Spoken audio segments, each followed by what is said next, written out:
Video చాలా click చేయము ఒక మీద ఎలా అప్పుడప్పుడే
చాలా ఉంది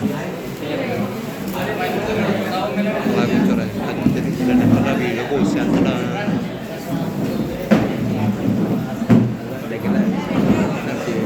క్లారిటీగా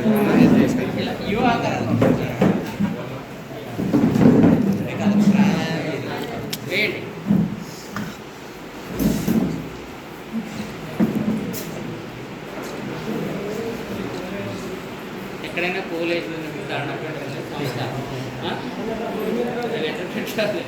చిన్నపిల్లలకు నేర్పాలి.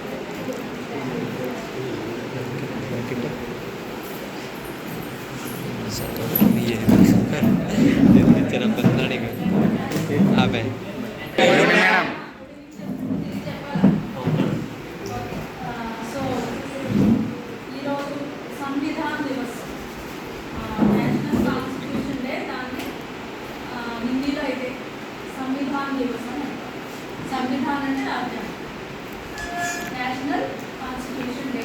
సో ఈరోజు November 26, 1949 మొదటిసారి మన రాజ్యాంగాన్ని ఆమోదించుకున్న రోజు. ఓకే, సో ఒక దేశం స్వాతంత్రం వచ్చిన తర్వాత అంతకుముందు వరకు బ్రిటిష్ వారి చట్టాలు మనకి వర్తించాయి. కానీ మన దేశానికి స్వాతంత్రం వచ్చిన తర్వాత మన చట్టాలు మనం రూపొందించుకోవాలి అనే ఉద్దేశంతో ఈ కాన్స్టిట్యూయెంట్ అసెంబ్లీ అనే దాన్ని ఒక దాన్ని ఏర్పాటు చేశారు.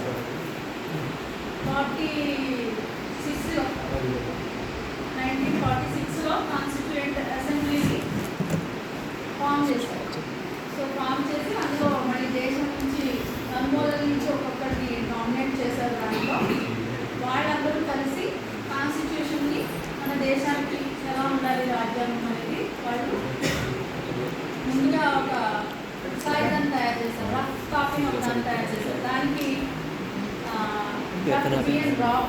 సో ఆయన్ని ఫస్ట్ జనరల్గా మనకి ఐఏఎస్ ఆఫీసర్లు రాజకీయ నాయకులు ఎవరు ఏం చేయరు కదా, ఐఏఎస్ ఆఫీసర్లే చేస్తారు వర్క్. సో ఫస్ట్ ఆయన ఈ రఫ్ కాపీ అంటే అన్ని దేశాల యొక్క కాన్స్టిట్యూషన్స్ని చూసి దాని ఒక రఫ్ కాపీని తయారు చేశారు. సో చేసిన తర్వాత దాని మీద చాలాసార్లు డిబేట్స్ జరిగి దాదాపు పబ్లిక్కి కూడా దీన్ని ఉంచారనమాట.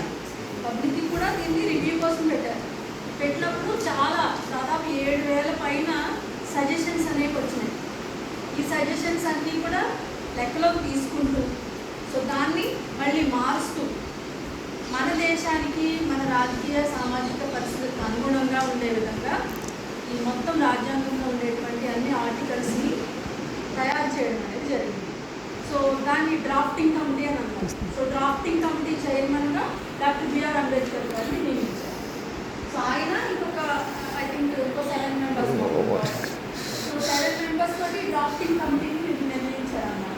అంటే ఒక రఫ్ కాపీ రెడీగా ఉంది, దానికి మార్పులు చేర్పులు చేసి ఫైనల్ కాపీ రెడీ చేయడానికి అన్నమాట డ్రాఫ్టింగ్ కమిటీ అనేది.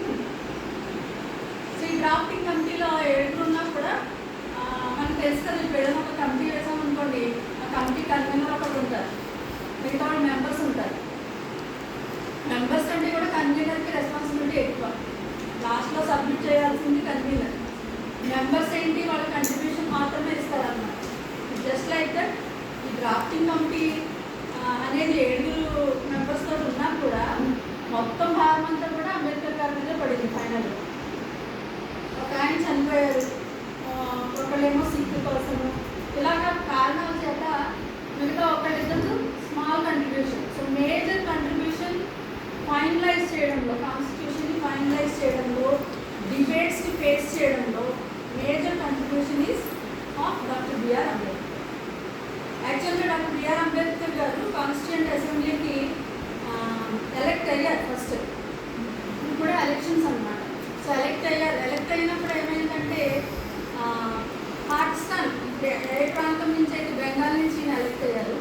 సో బంగ్లాదేశ్ ఇది తెలుసు కదా, దాన్ని ఏమంటారు తూర్పు పాకిస్తాన్ అని అనేవాళ్ళు, ఈస్ట్ పాకిస్తాన్. సో పాకిస్తాన్లో ఉండేదన్నమాట.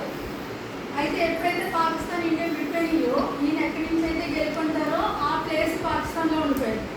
సో ఆయన ఇంకా ఇండియన్ ఈ కాన్స్టిట్యూంట్ అసెంబ్లీకి ఆయన మెంబర్గా ఉండే అవకాశం లేదు.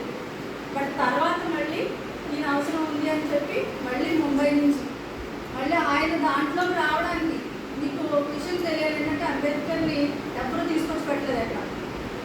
ప్రతి దానికి ఫైట్ చేశాడు. నేను ఉండాలి ఇక్కడ, ఎందుకంటే అక్కడ ఉండకపోతే ఎవరైతే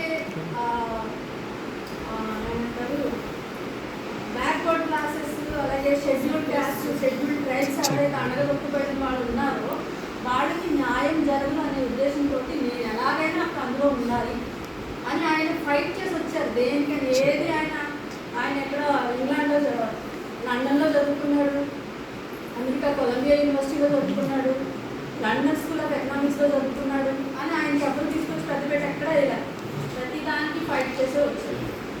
అలా ఫైట్. సో మన కాన్స్టిట్యూషన్ అనేది స్తంభాలు ఏంటవి తెలుసా? What are the 4 pillars of the Indian constitution? ఫస్ట్ది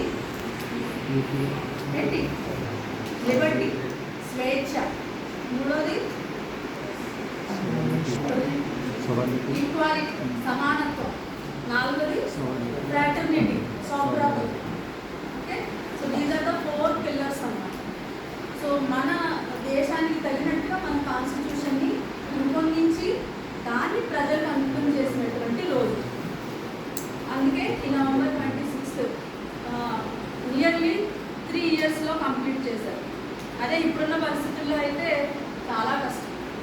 ఓకే, సో ఈ 3 yearsలో అంటే ఇంకా 15 days మిగిలి ఉండగానే ఈ 3 years డ్యూరేషన్లో ఈ కాన్స్టిట్యూషన్ని కంప్లీట్ చేసి అన్ని డిబేట్స్ని ఫేస్ చేసి తగిన విధంగా మార్పులు చేర్పులు చేసుకుంటూ దాన్ని ఈ విధంగా ప్రస్తుతం ఇంకా కొన్ని యాడ్ చేయడం జరిగింది.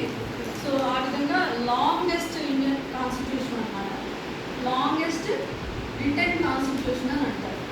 సో మన దేశానికి మీరు చూస్తే కనుక మిగతా దేశాలు, పెద్ద పెద్ద దేశాలు ఉండొచ్చిన మన దేశం కంటే వాటిల్లో అందరూ ఒకే విధంగా ఉంటారు, అంటే మోస్ట్లీ ఒకే కమ్యూనిటీ అలా ఉంటారు. బట్ ఇండియా దగ్గరికి వచ్చేసరికి డిఫరెంట్ రిలీజన్స్, డిఫరెంట్ క్యాస్ట్, ఇలాగా డిఫరెంట్ రీజన్స్, ఒక్కొక్క ప్లేస్ నుంచి ఇలా ఉన్న వాళ్ళందరూ కూడా డిఫరెంట్ లాంగ్వేజెస్. సో ఇలాంటి భారతదేశానికి అందరికీ అనుకూలంగా ఉండే ఒక కాన్స్టిట్యూషన్ ఉండడం అంటే చాలా చాలా కష్టం.